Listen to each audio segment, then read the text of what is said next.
Sudah bersih dah.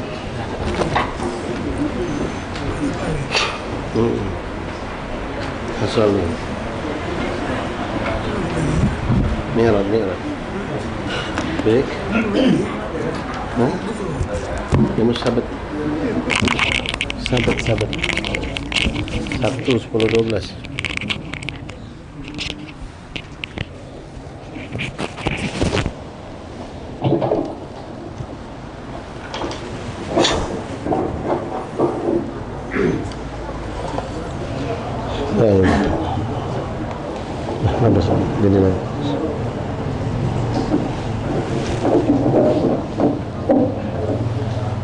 Bismillahirrahmanirrahim. Fatihah dan syukur kepada Sayyidina Rasulullah Muhammad bin Abdullah sallallahu alaihi wasallam ahli baitih wa azwajih dzurriyyati ansar wa sahbihi ahbab asma'il arab misalat minkum wa syarif al-adi li maghribiha bariha khususan sahibul qasidah Imam Abu Bakar radhiyallahu anhu itu salah kabar sahibul kitab Abi Zakaria Yahya Syarifuddin Nawawi Dabshirin wa usulih wa kullu ma dzakara asma'ahum min al-awliya ulama siddiqin muhaddithin fi hadha al-kitab samaina sahibul هذا الدار الحبيب بارك محمد محسن السقاف وصوله وكل رسالتنا على الجانب كل المجمعين أن الله يتغشاهم برحمة وصل الجنة الله يدعو علينا بركاتهم وأسرارهم وأنوارهم وعلومهم وكراماتهم من بعد الدين الآخرة جانبة لكل خير وفتنة لكل شر إلى حضرة النبي فاتحة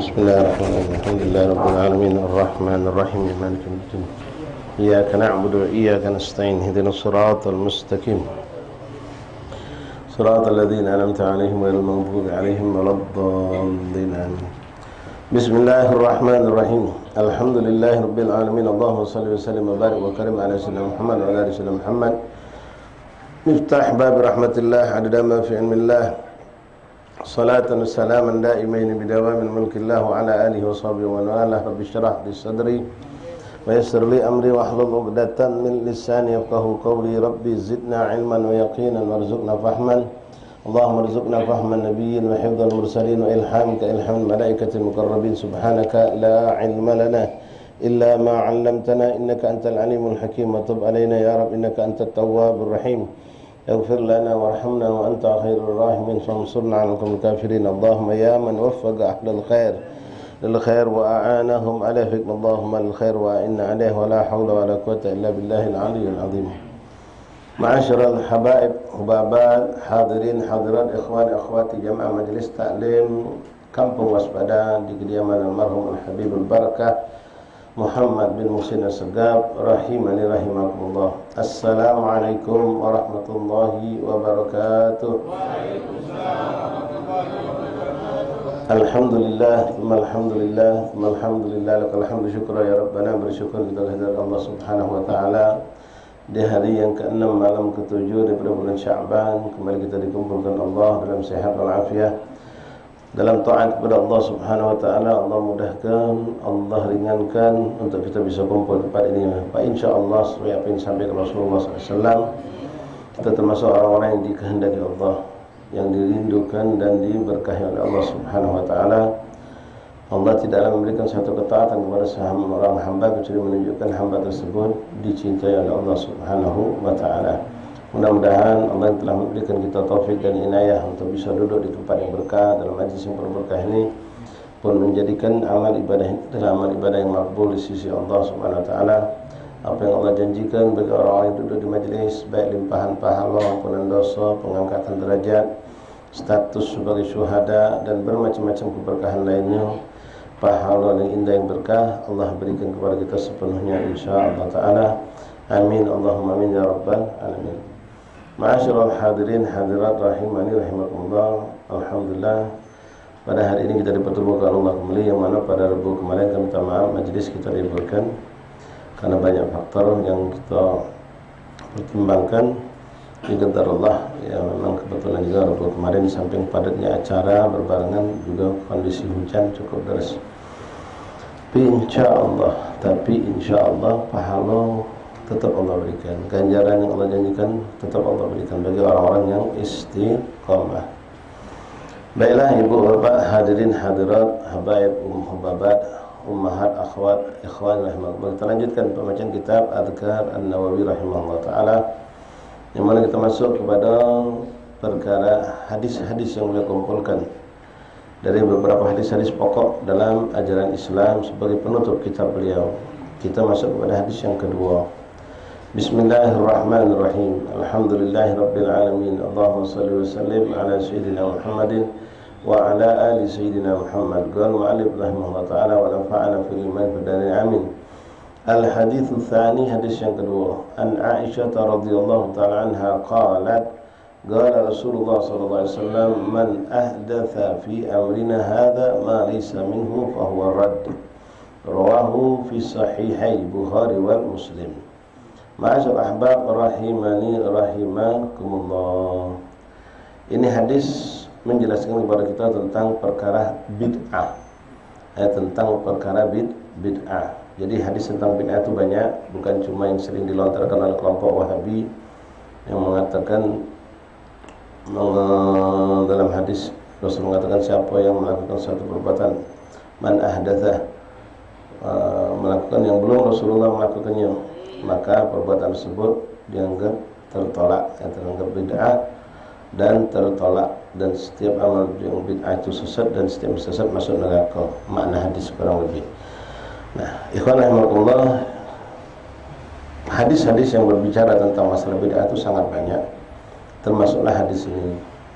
Tapi orang yang cerdas, yang hati terang, pikiran terang, tidak sembrono, dia berhati-hati dalam menyikapi apalagi masalah ini masalah boleh dan tidak boleh dalam syariat, apalagi yang berhubungan dengan haram atau tidak haramnya, makruh atau tidak makruhnya tentang suatu pengamalan. Dalam hadis ini, kalau dalam hadis tadi jelas Rasul mengatakan siapa yang melakukan sesuatu yang baru, yang tidak ada di zaman, tidak dilakukan oleh Rasulullah, maka itu disebut bid'ah, dan setiap bid'ah itu sesat, dan setiap sesat itu, nah, hadis ini tidak boleh kita pahami mentah-mentah, ya, karena ada hadis-hadis lain yang seperti itu. Contohnya ini hadis juga. Rasulullah mengatakan man ahdatha, siapa yang membuat suatu perkara yang baru, sama dengan hadis yang tadi, fi amrina, dalam urusan agama kami, ma laysa minhu. Nah, ini ada penjelasannya. Ma laysa minhu, yang mana sumbernya bukan dari agama, sumbernya bukan dari agama, fa huwa raddun, maka itu tertolak, tidak boleh, kata Nabi. Siapa yang ngado-ngadokan sesuatu, pengamalan, peramalan, bacaan, apalah ibadah yang bukan bersumber dari Islam, ngadokan yang baru yang bukan bersumber dari Islam, tidak ada sumber dari ajaran agama, tidak ada dalam Quran atau hadis, fahurat, maka ditolak, tertolak, termasuklah dikatakan bid'ah tadi.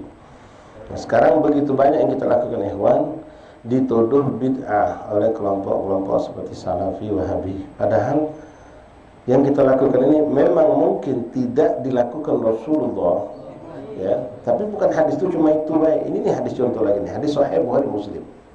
Nabi melebarkan dalam hadis ini, makna kalau ada taklid situ, kalau perbuatan itu tidak bersumber dari agama kami. Kalau bersumber dari agama kami, dari Islam, maka walaupun Nabi tidak melakukan itu boleh. Yang tidak boleh itu kalau bersumber bukan dari Al-Quran dan hadis. Contoh, mungkin kita tidak dapatkan adanya hadis yang mengatakan baca doa bis adzan nambai rabbi firli wa liwalidayya rabbi firli wa liwalidayya, kata hadisnya. Tapi kalau Allahumma inna nas'aluka al-'afwa wal 'afiyah, itu ada hadisnya. Baca doa bis doa adzan, Allahumma inna nas'aluka al-'afwa wal 'afiyah wa al-huda'a fi dunya wal akhirah, ada. Nah, rabbi firli wa liwalidayya, tak kata hadisnya yang langsung mengatakan Nabi baca itu. Tapi ada tak sumber yang mengatakan itu boleh dilakukan? Ada. Pertama, Rasulullah di antara hadis banyak, di antara Rasul mengatakan ad-du'a ma bainal adzanain, ad-du'a bainal adzan wal iqamah la turad. Ini hadis yang sumber hadisnya jelas. Doa yang kita panjatkan antara adzan dan qomat itu tidak tertolak, mustajab. Jelas. Sekarang kita melakukan doa tadi itu kapan waktunya? Macam Rabbil fil walidayya tadi. Antara adzan sama qomat, kita memberi fadilah itu. Terus adakah larangan hadis manapun yang mengatakan tidak boleh melakukan itu?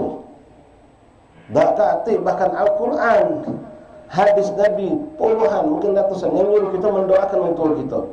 Lalu kita memikirkan ini waktu mustajab, yang paling baik untuk aku doakan adalah orang tua aku. Ngembek keberkahan waktu mustajab, aku doakan untuk aku. Jadi kan ada dah sumber di dalam Islam berarti. Ada. Nah, termasuklah yang akan kita jalani dalam nisfu Sya'ban. Kalau hadis tentang nisfu Sya'ban jelas, tidak kata masalah itu sangat banyak. Hadis tentang fadilah malam nisfu Sya'ban ada sahih. Hadis sahih Bukhari, Muslim, Imam Tabrani, Imam Tirmidzi, Imam macam-macam, banyak sekali hadisnya. Ya, Ibnu Majah meriwayatkan, Imam Tabrani meriwayatkan, Tirmidzi meriwayatkan, Imam Bukhari, Muslim meriwayatkan kalau tentang fadilah malam nisfu Sya'ban. Ya, di antaranya Rasulullah mengatakan man ahya lailatal khamis wajabat lahul jannah. Siapa yang menghidupkan 5 malam dalam setahun, pasti dia masuk surga. Man ahya lailatal khamis ahyahu qalbu yawm yamutul qalb. Yaumul qalb. Siapa yang menghidupkan malam 5 kata Rasulullah, dia akan dimasukkan Allah ke dalam surga. Dalam hadis lain Rasulullah mengatakan siapa yang menghidupkan 5 malam dalam setahun, maka Allah akan hidupkan hatinya di saat Allah mematikan hati-hati manusia. Kemarin di awal Rajab sering kita angkat kemarin menjelang awal Rajab. Khamsul layalin la turadu fihinna du'a, ada 5 malam yang tidak tertolak untuk kita berdoa. Nah, hadis tentang nisfu Sya'ban banyak puluhan. Di antara yang kita sebut ini, itu hadis yang jelas ada. Yang jadi masalah tentang amalan-amalan. Nah, amalan-amalan di nisfu Sya'ban itu yang memang ada yang sifatnya sahih, ada yang hasan, ada yang dhaif. Nah, termasuklah yang dikatakan oleh sebagian ulama, ada juga yang maudhu. Maudhu artinya bukan hadis, bukan amalan, tidak ada sumbernya. Ya. Contohnya apa yang maudhu itu? Ini yang kami tahu dari guru kami, bahkan ada di kitab juga Kanjun Nazah, yaitu Kanjun Nazah Sa'adah itu di situ jelaskan yang sebagian orang melakukan, tapi ini tidak kata sebenarnya mengada-ada. Melakukan sholat malam nisfu Sya'ban. Salat malam nisfu Sya'ban dengan niat usolli sunnatan lailatan nisfi min Sya'ban. Tak boleh, tak ada itu. Nah, itu termasuk di luar syariat. Ngado-ngado. Tapi kalau orang salat sunnah malam nisfu Sya'ban boleh. Ente mau salat taubat, salat hajat, salat witir, salat sunnah, salat apapun silahkan. Tapi kalau diniatkan usolli sunnatan lailatan nisfi min, nah itu tidak ada. Itu yang betul. Jadi ketika sumber umumnya ada. Contoh sekarang juga masalah macam Yasin malam nisfu Sya'ban, macam Yasin 3 kali, cari ke dalilnya, tak kata. Kalau dalil khusus mengatakan bacalah Yasin idza ja'a lailatul nisfi min Sya'ban faqra' bainal isya'ain Yasin 3 marat biniyat kadza tak ada itu. Ya, kalau kita tanya hadis yang detail mengatakan seperti itu. Kalau datang malam nisfu Sya'ban, kumpulkan jamaah di langgar atau di masjid, bacalah Yasin 3 kali, pertama niatnya ini, keduanya ini, tak ada. Kalau yang cak itu niat, tapi yang dilakukan oleh kita, salaf kita melakukan baca Yasin 3 kali dengan niat berdoa. Dalil umumnya ada, balik macam tadi yang kita contohkan, doa walidain antara adzan dan qomat. Sekarang malam nisfu Sya'ban dalilnya banyak. Malam yang mustajab doa dari semenjak terbenam matahari malam nisfu Sya'ban. Dan nisfu Sya'ban insya-Allah malam Jumat depan. Sadaq 2, ada 2 malam berkah gabung jadi sikap. Ya, malam Jumat dan malam nisfu Sya'ban, malam yang tidak tolak doa. Jangan kita sia-siakan. Siapkan diri kita untuk menyambut malam nisfu Sya'ban. Nah, di situ Rasulullah menjelaskan dapat dari malaikat Jibril alaihissalam. Allah sudah membukakan pintu segala macam kebaikan, mustajab doa, maghfirah, segala macam. Dari semenjak ghurubus syams, semenjak terbenam matahari malam nisfu Sya'ban hatta tatla'il fajr, sampai terbit subuh, bukan sampai adzan isya. Ini kesalahan kita orang banyak ni. Ya, kami masjid musholla. Kalau ada nisfu Sya'ban kosong, langgar. Masjid kosong. Malam nisfu Sya'ban, kami masya-Allah ada lokak kawan juga. Kumpul kami gitu. Dari maghrib sampai isya baca Yasin, besar kecil kalau kumpul. Ya. Habis isya bubar. Habis ke mana? Ya sudah. Yang emak-emak, ebak-ebak, betina-betina ni sibuk dengan sibuknya. Ada yang online, ada yang nonton sinetron, ya, ada main HP. Yang kita juga janjian futsal, main gaplek, jalan lagi, mancing di sungai, jalan lagi. Ya, gawe-gawe yang mubah lah katakanlah kita terus ke. Apalagi yang makruh, yang haram, bahkan digawe kau masih. Jadi seakan-akan nisfu Sya'ban itu cuma malam antara maghrib dan isya. Padahal la wallah ikhwan. sepanjang malam. Ditambah lagi kalau antum mampu bangun akhir lail, itu mudha'af. Malam nisfu Sya'ban secara umum dari maghrib sampai subuh. Kenal lagi di malam Jumat, kenal lagi di akhir lail. Luar biasa. Antum kejar itu akhirnya nanti kalau pacak puasa disunahkan. Hari nisfu Sya'ban itu disunahkan puasa. Beb itu hari Jumat, tidak apa-apa. Jumat itu makruh kalau nanti puasa tok Jumat tanpa sebab. Anak puasa besok Jumat, apa pengen Jumat besok puasa. Itu makruh. Ya, tapi ketika di situ ada hari besar seperti nisfu Sya'ban memang disunahkan. Gumu lailiha wa sumu nahariha, kata Rasulullah.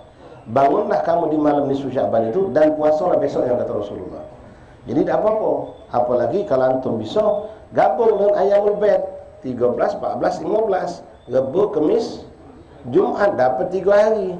Dan memang dianjurkan memperbanyak puasa di bulan Sya'ban. Ya. Nah, balik cerita nisfu Sya'ban ni macam Yasin. Pertama dari segi waktu, secara umum waktu itu maghrib isya. Itulah kesalahan kita kadang-kadang lama waktu menyalahkan kita. Maghrib isya memang bagian dari malam kan. Waktu bainal isya pun waktu yang mustajab, waktu yang berkah. Nah, terus kenapa nak macu Yasin? Ya, tidak harus memang macu Yasin. Ente tidak macu Yasin, ente macu Buddha boleh. Ente macu Ghatib boleh. Ente macu Quran boleh. Tapi kenapa macu Yasin? Ya, salaf kita bukan di Indonesia baik, di Hadramut, di Afrika, di banyak belahan bumi di Indonesia, di dunia ini mereka mengamalkan sama macu Yasin. Juga hatta di Mekah, Madinah dulu pun sama. Baru zaman-zaman Wahabi sekian puluh tahun terakhir inilah tidak diboleh ke kalau itu. Nah, kenapa memilih macu Yasin? Pertama, kalau melihat waktu itu mustajab. Kedua, ada riwayat hadis mengatakan Yasin 5 quri'alah.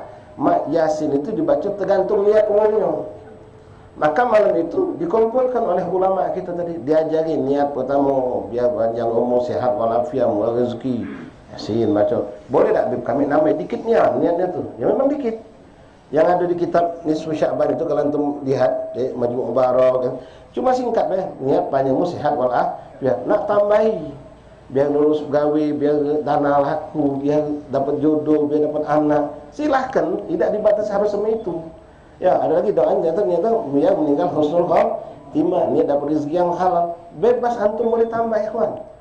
Biar tambahkan, terutama niat-niat yang misalnya kita minta, ya Allah mudah-mudahan berkat Yasin, malam Sya'ban, anak-anak yang malas ibadah ni rajin ibadah. Bagus, silahkan. Tidak terfokus hanya niat yang ada sedikit itu. Ya, kalau kita lihat sedikit niat doa niat itu.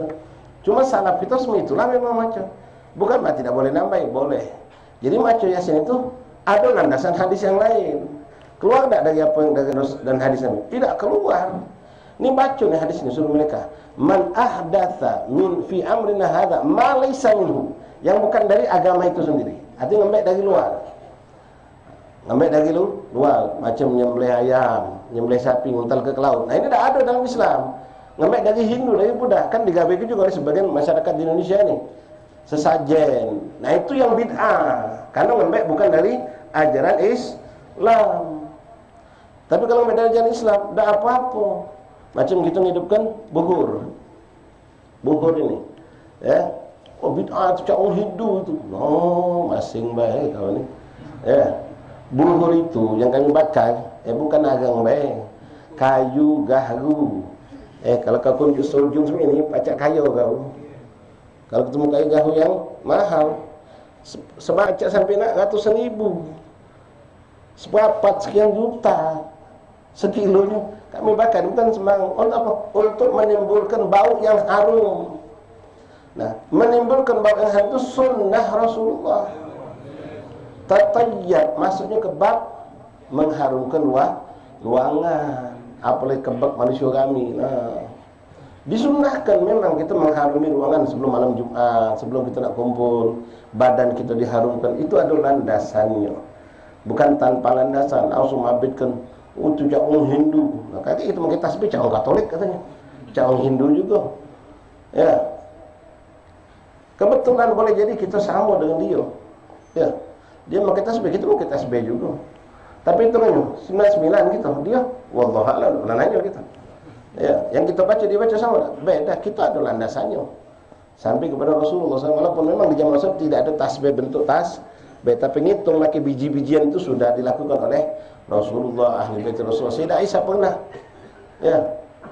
ngitung dengan biji-bijian. Cuma kita sekarang kalau bijian yang tidak kita kebet, tidak jadi tasbih, repot, ngawak. Ada cicip hilang, ngawak lagi, hilang lagi. Nah, jadi dikebet tasbih. Ini bukan kita ngolok-ngolokkan hukum, memang itu adanya.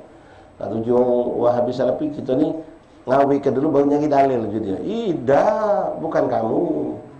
Ya, kita tahu dalilnya, kita gawekan. Bukanlah ngawikan baru nyari dalil. Ini tidak. Ya, macam pilkada kemarin. Nunggulah nomor 1, 2, 3. Tep, nomor 1 langsung Allahu ahad dalilnya langsung. Dapat nomor 1 palsuan dari itu. Langsung dalil Allahu ahad jadi. Ya, yang nomor 2 tadi tengah-tengah. Islam dinul wasatiyah. Islam itu agama yang di tengah-tengah. Nah, nyari dalil bang itu sudah dapat nomor dulu. Yang nomor 3 tadi innallaha witrun yuhibbul witir. Nyari dalil kalau dia.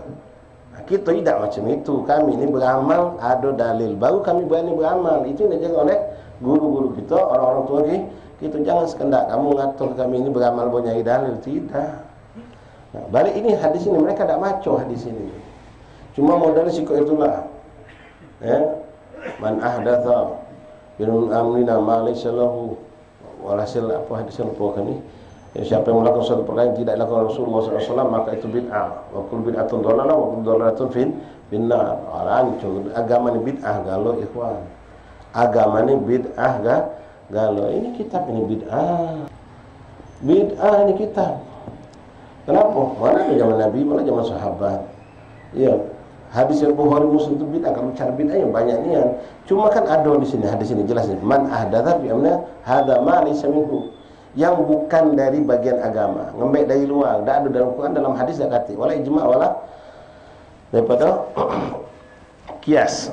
Itu tertolak. Itu yang namanya bid'ah. Tapi ketika ada landasannya dari Al-Quran dan hadis maka tak apa-apa. Tapi itu loh, malam ni ucapan makan-makan tu bid'ah lah, bid'ah pula. Dari mana bid'ahnya?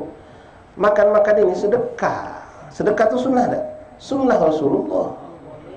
Kita pengen sedekah, makan barang sunnah Rasulullah. Makan barang sunnah Rasulullah. Sedekah ngiyuk makanan sunnah Rasul. Jadi yang mana bid'ahnya? Kami tak keluar dari apa yang datangnya dari Al-Quran dan hadis. Digabungkan itu. Ya, nah, sampai ulama kita, ada ulama dari Hadramaut datang nengok. Kenapa kalau di sini acara tasmiyah, kita ada bendera bagi duit. Bendera dari duit bagi ke? Ya. Ternyata ulama kita, Habib Fikir kita ni sudah ada dalilnya itu. Kenapa? Budak tu nyukur rambut. Rambut tu disunahkan ditimbang, ditakar dengan harga emas berapa gram. Tak nyampe segram berat rambut budak tu. Kecuali budak panjang rambut 2 bulan 4 bulan tak tetap. Sedikit cuma dicukur apa lagi kan tak nyampe segram. Nah, katakanlah 10 gram. Berapa harga emas? Katakanlah dapatlah misalnya 100.000. Nah, 100.000 tadi sedekah ke? Itu sunnah. Nah, sedekah duit inilah nak dibagi ke 100.000 tadi 2.000. Acak 50 lembar. Itulah dibagikan niat sedekahnya ke situ. Cuma menjadi adat. Menjadi adat. Kalaupun tanpa apa-apa, ya sedekah. Untuk farah, untuk senang-senang bagi ku. Ya, ada bendera tadi. Ya, jujur kalau kita balik zaman waladi masih kecil, ngawak itu senang luar biasa. Ngawak itu. Ngawak bendera tadi tu. Duitnya kita ambil dulu kan. Ngawak bendera itu. Pas dia tengok, kecil tadi. Ya untuk farah. Sekarang menyenangkan budak kecil pahala tak? Syariat bukan? Syariat. Jangan sekarang sebut bid'ah. Ya. Jadi balik ini hadis harus jadi pegangan buat kita ahli sunnah wal jamaah. Maulid Isra Mi'raj kita lakukan sekarang ini. Bid'ah katakan kenapa tak kata Nabi ngadu Isra Mi'raj. Sekarang Nabi menceritakan tak tentang peristiwa Isra Mi'raj? Jelas. Nabi balik dari Isra Mi'raj pagi-pagi bercerita semua. Jelas-jelas sama menceritakan tentang peristiwa Isra Mi'raj dan taklim itu. Ada ilmu yang sampaikan. Bagian dari agama tak? Bagian terbesar dari agama, bahkan wajib fardhatun ala kulli muslim. Jadi kalau saya telusurin dalil ada nak belasan kita punya dalil dalam apa yang kita lakukan, baik Maulid, Isra Mi'raj segala macam. Ya. Cuma itulah tadi kadang terlalu gegabah, terlalu sembrono. Baru dia masuk hadis, langsung terlalu mentah-mentah tidak nyengok hadis-hadis yang lain. Tidak mau mencerna hadis-hadis yang lain. kita perlu mempelajari belajar. Ya, kalau untuk orang awam mungkin tidak ada pula lah. Cuma kalau di pesantren, budak kuliah syariat, itu belajar namanya tentang mustalahul hadis. Tahu dia. Ya, jangan perlu takuan hadis sahih ni, hadis hasan, hadis dhaif jangan dipakai. Padahal hadis dhaif itu boleh dipakai, ada syarat-syaratnya. Ya, untuk fadhil amal boleh. Ini langsung tak boleh. Ini haram. Itu dhaif. Dhaif itu hadis. Kalau maudhu' lain, maudhu' itu bukan hadis, bikinan-bikinan wong, dikatakannya hadis. Haram, ancamannya serem, akan disiapkan oleh Allah tempat duduk dari api neraka di neraka sana. Ya, man kadzaba alayya kata Rasulullah muta'ammid, siapa yang berdusta atas namaku dengan sengaja, maka disiapkan baginya kursi atau tempat duduk terbuat dari api neraka Allah. Walaupun dengan tujuan baik tak boleh. Walaupun dengan tujuan yang baik tidak boleh ngataskan nama ke Nabi. Ya, misal kita tengok di tempat kita banyak orang katakanlah apalah yang mungkin yalah repot dengan majlis budak, majlis apa, tapi majlis taklim tidak hadir. Ya, hobi cuma wigit zikir, majlis zikir baik. Kalau kita membawakan sebuah hadis, qala Rasulullah SAW, man hadara majlisil ilm walau marratan wahida ghufira lahu dhunubahu wal musazabidul badu wa kadha wa panjang. Ada nak kata hadisnya, kita buat demi apa? Biar orang galak datang ke majlis taklim. Bagus tak? Bagus tak? Bagus. Kita niat kita biar orang galak datang ke majlis taklim. Penting majlis taklim ini. Majlis lain tu boleh, tapi majlis taklim penting, boleh ilmu fikih. Tapi yang kita buat tadi tu buatan kita. Tak ada Nabi ngomong macam itu. Maka perbuatan ini tertolak. Ini namanya maudhu, bikin-bikin. Haram hukum, walaupun tujuannya baik. Ya, macam dia bikin man shalla lailatul nisf Sya'ban 10 rakaat biniyatin nisf Sya'ban wa ayat fi raqatil ula kata aku tu orang dibuatnya dengan sehingga orang tertarik, biar orang galak ibadah, biar orang tidak bubar, dibuatnya man shalla ba'da sholatul isya, man shalla ba'da sholatul isya 10 rakaat raqatul ula baca summa ba'da dzalik yaqra surah yasin wa dukhan wa wajabat lahul jannah. Oh, tambahkan macam-macam.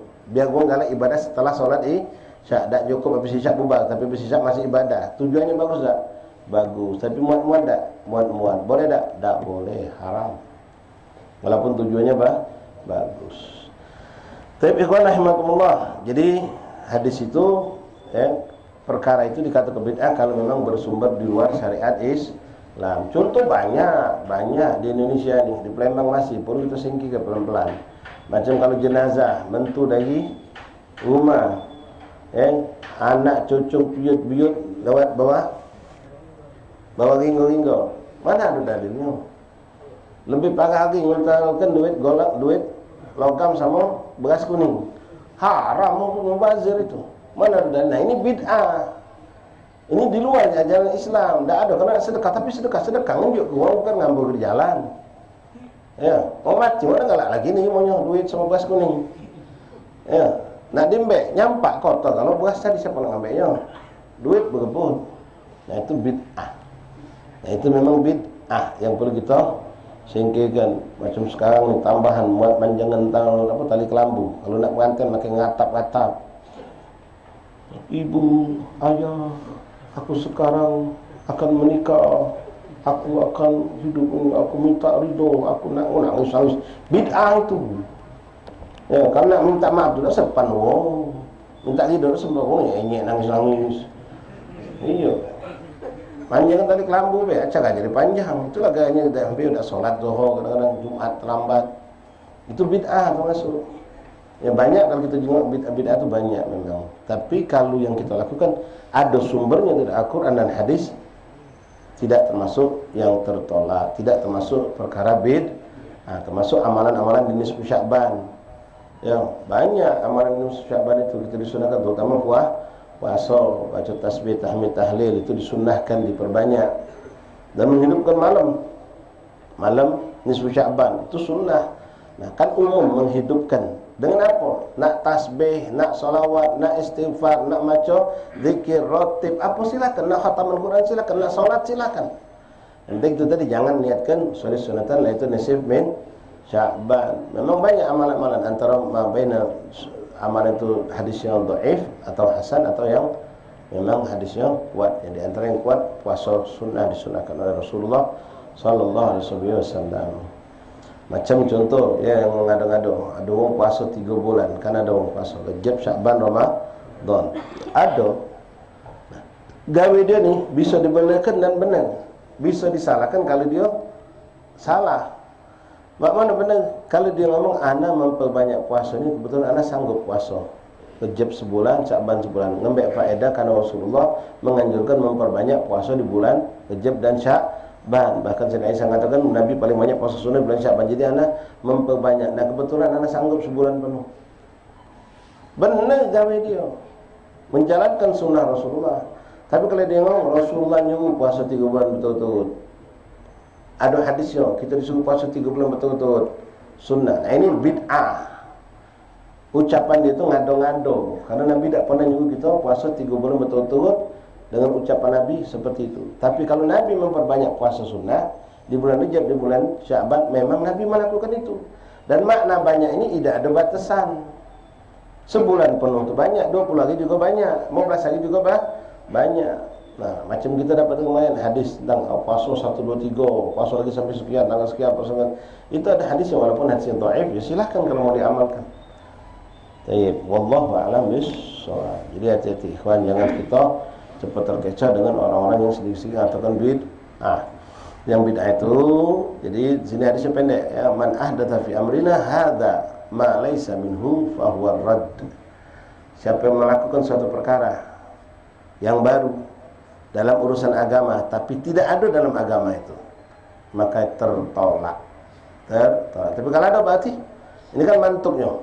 Mafhum yang kita bisa pahami berarti kalau ada dalam agama, sumbernya ada, walaupun Nabi belum melakukan, boleh tak?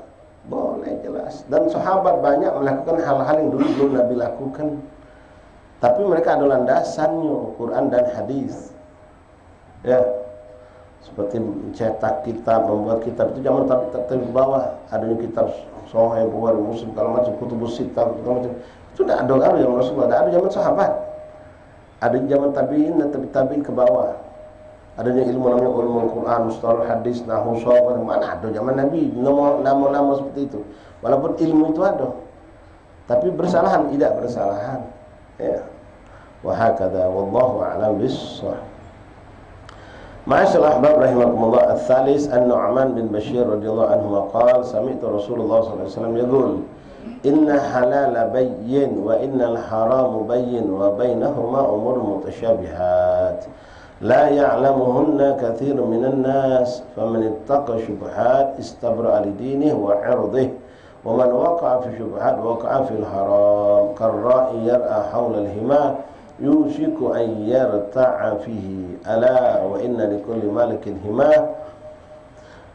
wa inna likulli malikin hima ala wa inna himallah ta'ala maharimuhu ala wa inna fil jasadi mudghah idza salahat salahal jasadu kullu wa idza fasadat fasada kullu ala wa hiya al-qalb rawahu Imam Bukhari wal Muslim. Hadis ini cukup panjang, berisikan beberapa poin-poin penting. Pertama, hadis datang dari seorang sahabat Nabi Nu'man bin Bashir namanya radhiyallahu an.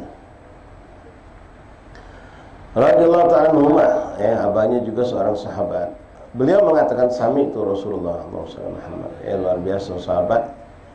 Ngomong, aku dengar Nabi ngomong. Aku pernah mendengar Rasulullah bersabda, berkata. Telinga beliau mendengar ucapan Rasulullah, suara Rasulullah. Mulia telinganya, luar biasa. Apa kata Rasulullah? Idal halala bayyin wa innal haram bayyin. Yang halal itu jelas, kata Nabi. Yang haram juga jelas. Jangan dibikin tak jelas. Yang halal itu jelas, yang haram itu jelas. Tapi hati-hati, memang ada perkara yang antara halal dan haram tidak jelas kecuali yang tertentu yang tahu. Itulah yang disebut dengan syubhat. Wa bainahuma umur mutasyabihat. Di antara halal dan haram ini ada perkara yang syubhat. Tak jelas halal haramnya. Kalau yang haram jelas, mbak pakai jalankan. Yang haram, jelas, jauhi, tinggalkan, buang. Nah sekarang yang tak jelas ini, nak cak mana kita menyikapinya? Ada kemungkinan dia halal, ada kemungkinan dia haram. Atau sudah bercampur nih, tak pacak misahnya yang mana yang halal sama haram ini.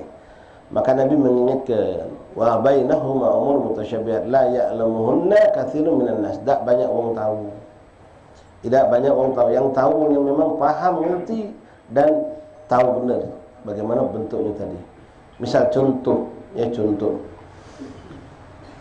ada seorang namanya katakan Ujang. Ujang ini punya usaha, dia punya toko. Sumber rezeki dia buka waktu dia dapat warisan dari abahnya, dibelinya toko, belinya barang lalu dia jualan. Jualannya juga jualan Masya Allah, jualan dia buka rumah makan atau jualan pakaian muslim, jualan. Dia berjualan pun dengan cara yang baik. Nah, lalu si Ujang tadi kebetulan dapat rezeki banyak, nunjuk kita hadiah, nunjuk kita makan, nunjuk apa. Yakin tak kita halal? Halal, embek, pakai. Saya bantuin dia, pakai buat sholat tak apa-apa. Pakai, tak apa-apa. Nah ada lagi, ya, wong namanya maaf kalau nama terpakai ya. Katakanlah si Johnny. Si Johnny ini jelas-jelas duitnya dari riba. Minjem duit di bank jadi kena modal usaha, atau duit boleh dia dulu menang judi jadi kena modal usaha. Berjualan pun dengan cara nipu. Yang dijual walaupun jualnya tadi barang-barang halal, jual buka sembako, tapi dia nipu atau modal usahanya dari yang haram.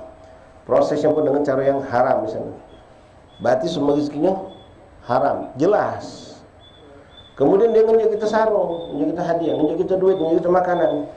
Mampu kita tolak, wajib kita tolak. Kalau kita takut kalau ditolak, kaget dia ni ngancam, dia ni wongnya, yo maaf bandit misalnya.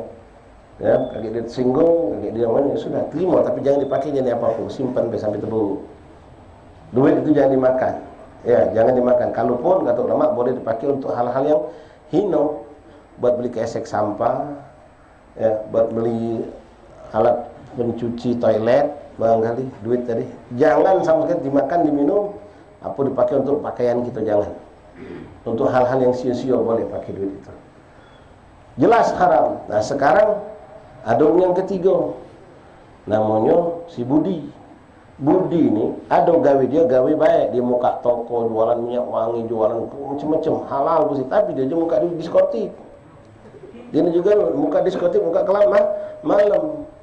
Nah, suatu hari nak lebaran nunjuk kita dia, kan kita bingung ini duit dari yang mana ini. Nak nanya dia kata, Pak Budi minta maaf, ini duit dari yang sana, dari yang sana. Tak kado nak bertanya kan. Kita bingung yang mana yang tunjuknya ni.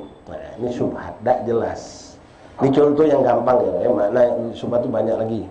Ya, ini tak jelas berarti yang mana yang nyampe ke aku ni yang halal apa yang haram.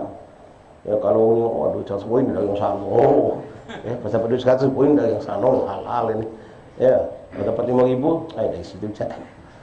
Tak dipakai, jangan melawan nafsu. Apa kata Nabi? Kalau kita mendapatkan sesuatu yang syubhat, tak jelas, halal haramnya tak jelas, ya macam minta maaf, ya duit yang datang dari pemerintah, sumber dari pemerintah, menunjuk kita hadiah apa sumbangan dari pemerintah untuk masjid musola, kita tak berani ngatakan haram, tapi nak ngatakan halal bersih tak berani juga. Kenapa? Sumber defisit masukan pemerintah itu banyak juga dari yang sifatnya haram. Contoh perizinan diskotik, perizinan kelab malam, perizinan mengadukan acara-acara konser yang tak benar, masuk duitnya ke situ kan loh. Ya, pajak-pajak yang tak benar juga banyak masuk ke situ juga. Tapi sumber yang memang dari sumber bumi, sumber alam yang dijadikan dijual, ya itu masuk ke situ juga kan, jadi sikok. Jadi sikok. Kita tak tahu yang mana yang masuk ni, halal atau haram. Maka kalau yang seperti ini gunakanlah untuk bangun bangunan umum, buat rumah sakit, menangi jalan apa. Tapi untuk masjid, ahsan jangan. Untuk musola, bagusnya jangan. Ngapo? Tidak ngatur halal, tak pacak juga. Ngapo? Itu tadi sumbernya. Sumbernya dari situ. Jadi statusnya syubhat. Nah syubhat ni makna menyikapnya diajarkan oleh Rasulullah SAW. Wa bainahuma umur mutasyabihat la ya'lamuhunna katsirun minan nas. Faman ittaqa, kan kita tak bisa nak bedakannya tadi tu. Ya. Faman ittaqa syubhat istabra alidini wa irdi. Siapa yang menjauhi yang syubhat, maka dia akan selamat agamanya, selamat harga dirinya di hadapan Allah. Lebih selamat jauhi yang syubhat itu. Jangan didekati, jangan diambil, jangan dipakai. Nah, makna menjauhi juga jangan dekat dengan orang-orang yang bersumber rezeki dari yang haram atau syubhat tadi. Mau tak mau terkena kayak gitu. Kita bergaul dengan maaf bandar. Kita tahu rezekinya sumbernya dari situ, tukang jual narkoba apa. Walhasil sumber rezekinya haram. Kita bergaul akrab sama dia dengan kekayaannya, dengan menterengnya. Kita bergaul, ajaknya mampu jatuh masuk rumah ke jatuh. Wah, dengan ngambek ke rumah banyak, dengan lagi mentu, pempek telur besar, 8 jam tak dimakan, sayang dimakan, mana terbuang. Ya. Akhirnya mau tak mau, jatuh dimakan. Tak kelemahan kita tak makan, laju ujungnya kan. Nah, gara-gara apa? Kan kita berkawan akrab tadi. Kalau kita kenal cukup assalamualaikum salam baik sama macam ini, itu lebih ahsan, lebih selamat. Apalagi nanti diajaknya jalan kemana, stop di rumah makan. Ente nak main, tak usah biasa. Wah, kau ni tak usah ngoyok aku je beliau. Aku ni berduit, kau duit apa dari mana duit kau tu? Aku ni kalau main dia makan. Nah, memang kita nunggu ni yang dibayar orang kan. Tapi yang main duitnya atau duit Nah, kalau kita ngakrab tadi mau tak mau, maka jauhi kata Rasulullah. Diumpamakan cantik oleh Rasulullah SAW. Faman ittaqa syubhat istabra li dini wa 'irdihi, maka dia akan selamat agamanya, dia selamat, dirinya selamat. Wa man waqa'a syubhat, siapa yang terkena dengan yang syubhat, waqa'a fil haram, maka dia akan masuk ke dalam ranah yang haram. Dari yang syubhat dia akan ngerembet masuk yang haram. Karena dia bukan lagi berdebu baik. Syubhat ini bukan cuma berdebu, tapi ada racunnya yang bisa merusak diri kita. Kalau yang haram jelas-jelas kontan. Yang syubhat ini ada yang bakal merusak diri kita. Karena ada bercampur sama yang haram, itu tak bisa mendakannya. Makanya hati-hati ikhwan, antum yang sudah punya sumber rezeki yang halal, usaha maju, lalu muncul hawa nafsu, muncul ego, anak-anak muka besar, ini nak lebaran ini, anak-anak membeli besar lagi, modal tak kata. Minjem duit bang, minjem dengan uang yang makin bunga, campur aduknya dengan modal yang suci bersih peninggalan abahnya dari warisan kemarin, campur duit haram.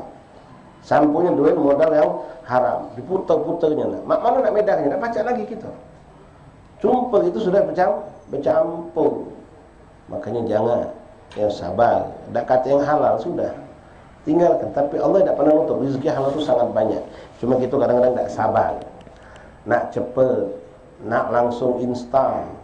Ngomong sama Habib Fulan sehari ni, besok nak cair pinjaman. Bukan nanti dapat yang haram. Kalau yang haram setengah hari pun cair.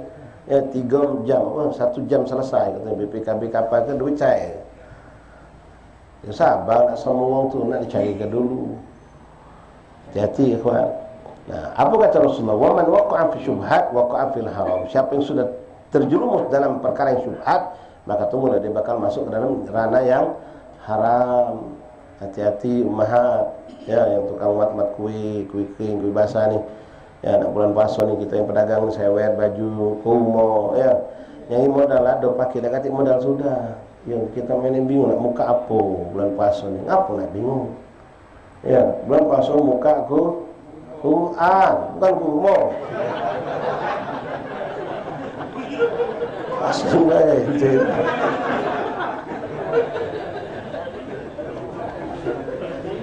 Bulan puasa muka aku Quran. Oh, dah kata modal. Ini lagi, Masya Allah, banyak pesanan. Kue ini banyak pesanan. Oh, sekian loyang. Kalau bulan puasa ni nak lebaran, hampir nak 40 loyang. Modal ada dah kata. Minjem cari yang halal, dah kata. Okey, orang tak galak. Kenapa orang minjemkan modal 10 juta, kita balik 10 juta, dia ngasal duit ni kalau komputerkan, pacak komputerkan jadi banyak. Sudah sekarang bagi usaha aja. Kami minjem duit modal dari kamu, kami ngawi ke, dapat untung 50-50. Ya, separuh sewa atau 40-60, kami ambil 40, yang ngawi ke kamu modal, yang tunjuk modal 60, ambil ada apa-apa.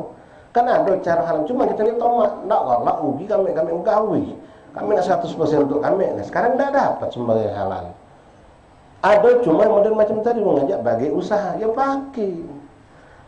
Nyala kau orang kata ni bakhil kalau kayu-kayu dia kalau minjem modal.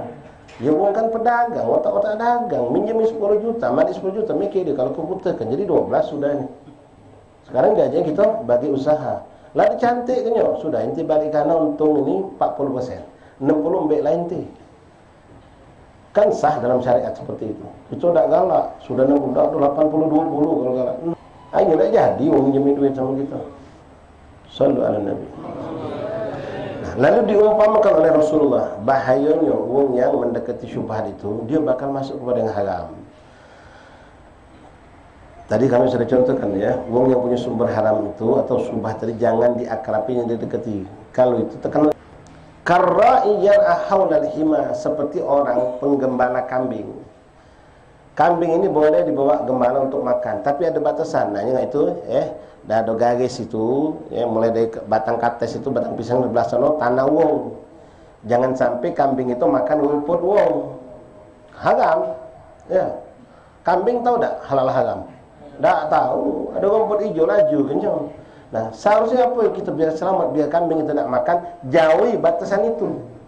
Jangan ngajak kambing makan dekat batang pisang, batang kates tadi, terlaju kaget. Nah, kita ngawak ke situ. Akhirnya terlaju termakan rumput tetang. Jadi makan haram. Karra'iyal haulal hima yushiku an yarta'a fihi. Dia khawatirkan kaki dia termasuk ke situ, termakan di situ, maka kita jauhi, jangan dekati. Batasannya ada. Oh, macam itu benar 3 meter dari situ paling dekat, harus aku jauhkan. Jangan dapat 10 cm lagi. Masih punya kami 10 cm, iya, tapi terlaju kaki. Inti nolnya dengan kambing langsung, embek dia. Punya tetangga langsung dimakannya, kita tidak tahu. Kalau orang ahli, masya Allah, baru ikhwan tak galak lagi sudah makan kambing itu. Makan haram juga kambing ini. Ya, sallallahu alaihi wasallam. La ilaha illallah. Ini perumpamaan dari Rasulullah sallallahu alaihi wasallam. Ala wa inna likulli malikin hima. Perhatikan kamu, kata Rasulullah, perhatikan setiap raja itu punya wilayah. Punya wilayah kekuasaan. Jangan kamu terobos. Kalau kamu masuk wilayah dia atau keluar dari wilayah yang dibatasinya tidak boleh keluar, nanti bakal celaka. Raja ngomong ini batasan. Jangan keluar dari batasan ini kamu. Atau ini batasan milik raja fulan. Jangan ada penduduk aku masuk ke wilayah itu. Batasan tadi.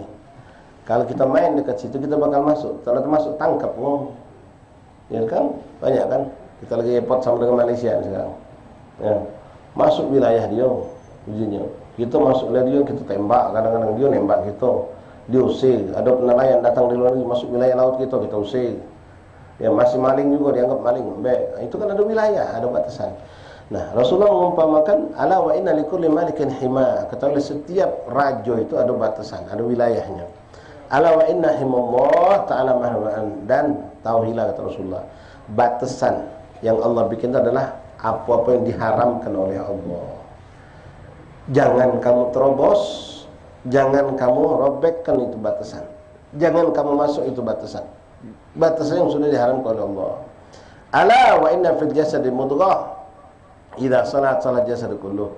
Alah, perhatikan kata Nabi. Lalu Nabi menjelaskan yang selesai masalah halal haram. Nabi menyatakan kepada kita, sesungguhnya di setiap jasad itu ada segumpal darah, dan segumpal darah itu kalau dia bagus maka bagus kalau sa'ir jasad, artinya mata akan memandang dengan pandangan yang diridhoi Allah, telinga mendengar yang diridhoi Allah, tangan kaki berbuat dengan yang diridhoi Allah. Semua seluruh jasad kita berfikir yang baik-baik kalau hatinya bersih. Apa itu segumpal darah? Kalau dia buruk galau, kalau dia bagus galau. Ala wahiyya al-qalb, kata Rasul, itulah hati manusia. Jadi kalau hati orang itu baik, kalau hati orang baik, yang terucap dari mulutnya pun baik-baik. Yang didengar yang baik-baik, kalau tak dengar yang tak bagus, tahu ini haram, tak galak dia. Tahu ini haram, tak galak dia ngoceh. Nah, hati orang. Jadi standar juga kalau ada orang ada sifat orang, atau kalau minta maaf ya, perempuan tak berjilbab. Ya, tak berjilbab. Tak nutup aurat, terbuka auratnya. Tapi dia ni baik. Ya, kalau kita ngomong dia tu itu baik, dia tu walaupun tak berjilbab tu baik, orang kaget dulu. Ya. Seluruh jasadnya itu menentang Allah, bermaksiat kepada Allah. Mana kita mengatakan hati dia baik? Hati mungkin dia punya rahmat, dia punya baik, tapi dia di hadapan Allah tidak ada kebaikannya. Tidak ada kebaikannya. Ada orang ngomong kotor, dia tu mulutnya becek, itu hatinya tidak. Mana baca? Mulut itu pencerminan apa yang di hati. Kalau mulutnya ucapannya baik, menunjukkan insyaallah hatinya juga baik. Perbuatan, tingkah lakunya. Ya, macam ada orang datang ke majlis terlambat.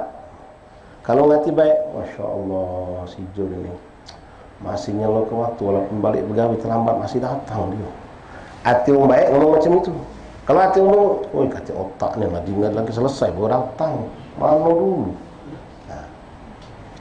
Subjeknya sama, objeknya sama, subjeknya dua ikut ni beda. Sikut hati bersih, mandang dengan cara baik. Masya Allah, woi balik dari pegawai masih nyempatkan. Apalagi ustaz kadang-kadang dihantam. Ada ustaz datang pergi maulid suri-suri tahlil, lambat ustaz tadi. Woi ustaz mana? Dan habis tahlil baru datang. Coba ustaz tu jadi contoh, datang cepat dikit. Yang hati tak baik, mulutnya kotor, yang dipandangnya juga pandangnya kotor, tapi orang hati bersih. Masya Allah, ustaz ini masih semelau kenyang, di sempat-sempat kenyang datang, walaupun sudah habis masih dia datang, nak nyenang hati sahibul baik. Masya Allah ustaz ini. Itulah keadaan hati, kawan.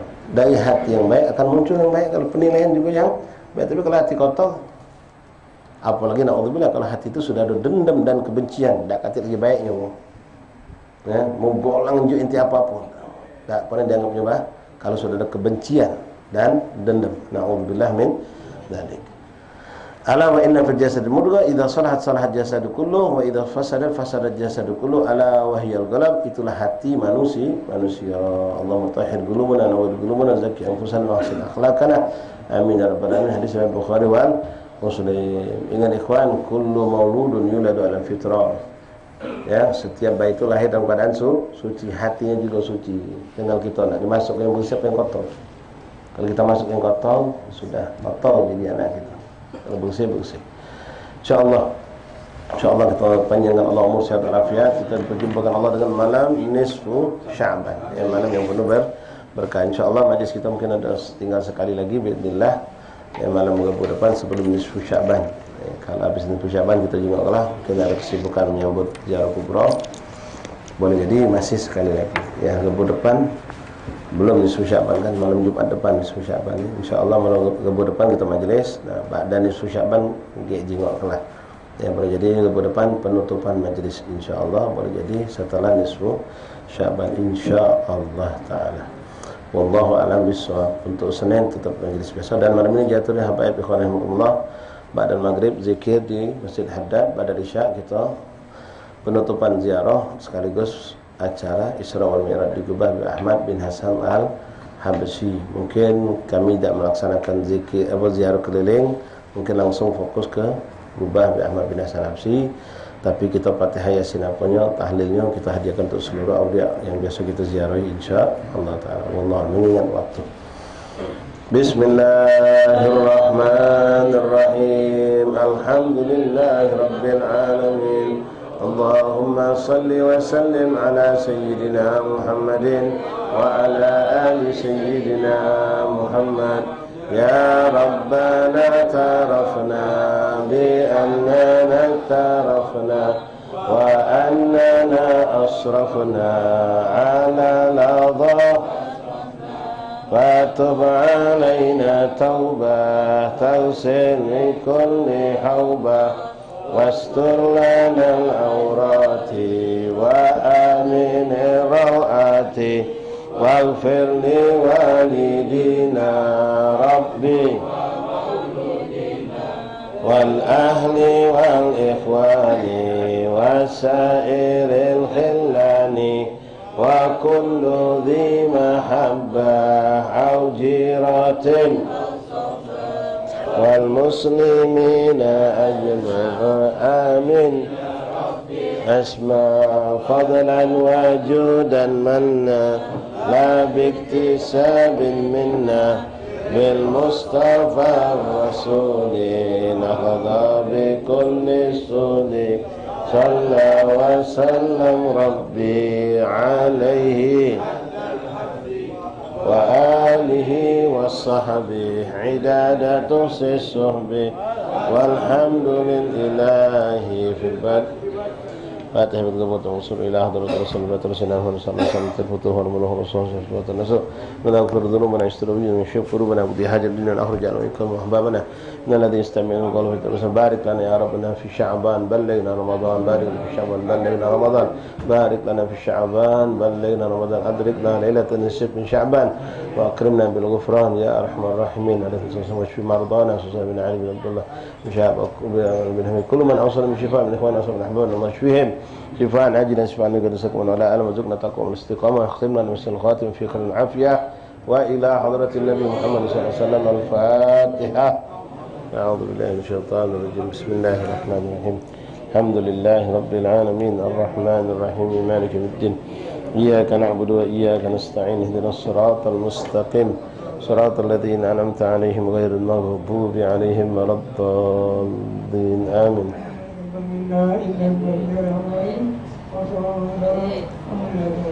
Menyambung pengumuman tadi, besok